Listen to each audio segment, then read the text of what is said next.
ಸಮಸ್ತ ನಾಡಿನ ಎಲ್ಲರಿಗೂ ನವರಾತ್ರಿ ಹಬ್ಬದ ಆರ್ಥಿಕ ಶುಭಾಶಯಗಳು. ನವರಾತ್ರಿಯ ಮೊದಲ ದಿನ ದುರ್ಗಾದೇವಿಯ ಶೈಲಪುತ್ರಿ ರೂಪವನ್ನು ಪೂಜಿಸಲಾಗುವುದು.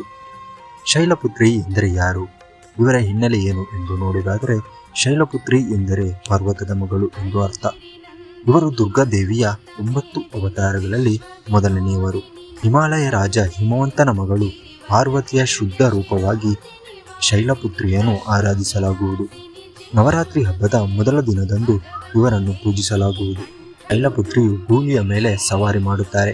ಹಾಗೆ ಕೈಯಲ್ಲಿ ತ್ರಿಶೂಲ ಮತ್ತು ಇನ್ನೊಂದು ಕೈಯಲ್ಲಿ ಕಮಲವನ್ನು ಹಿಡಿದಿರುತ್ತಾರೆ. ನೀವು ಶೈಲಪುತ್ರಿ ದೇವಿಯನ್ನು ಈ ರೂಪವಾಗಿ ಆರಾಧನೆ ಮಾಡಬಹುದು.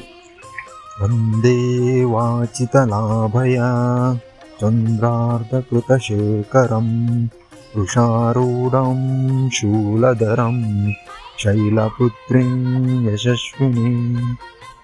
ಈ ಶ್ಲೋಕವನ್ನು ಆರಾಧನೆ ಮಾಡುವ ಮೂಲಕ ಶೈಲಪುತ್ರಿ ದೇವಿಯನ್ನು ಆರಾಧಿಸಬಹುದು. ಹಾಗೆ ಎಲ್ಲರಿಗೂ ನವರಾತ್ರಿ ಹಬ್ಬದ ಆರ್ಥಿಕ ಶುಭಾಶಯಗಳು.